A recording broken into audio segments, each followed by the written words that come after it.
రెండవ దినవృత్తాంతముల గ్రంథము 19వ అధ్యాయము.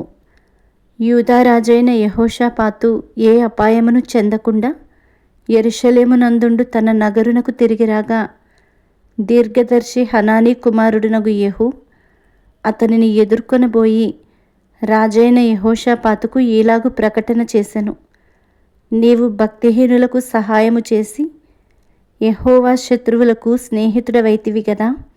అందువలన యెహోవా సన్నిధి నుండి కోపము నీ మీదికి వచ్చును.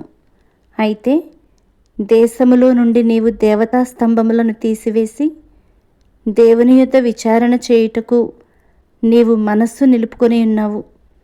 నీ యందు మంచి క్రియలు కనబడుచున్నవి.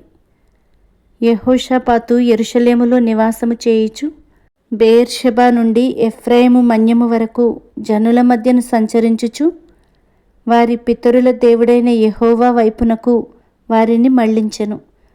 మరియు అతడు ఆయా పట్టణములలో అనగా దేశమందు యూదావారున్న బురుజులు గల పట్టణములన్నిటిలో న్యాయాధిపతులను నిర్ణయించి వారికి ఇలాగున ఆజ్ఞాపించెను.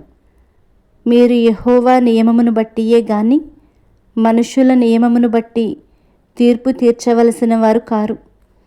ఆయన మీతో కూడా నుండును గనుక మీరు తీర్చు తీర్పు బహు జాగ్రత్తగా చేయుడి. యెహోవా భయము మీ మీద ఉండునుగాక. హెచ్చరికగా నుండి తీర్పు తీర్చుడి. మన దేవుడైన యెహోవా యందు దౌష్ట్యము లేదు. ఆయన పక్షపాతి కాడు, లంచము పుచ్చుకొనువాడు కాడు.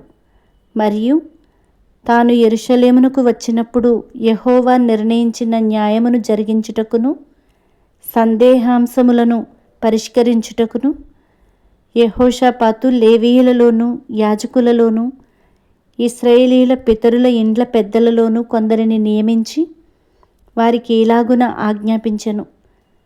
యెహోవా యందు భయభక్తులు కలిగిన వారై నమ్మకముతోనూ యథార్థ మనస్సుతోనూ మీరు ప్రవర్తింపవలెను.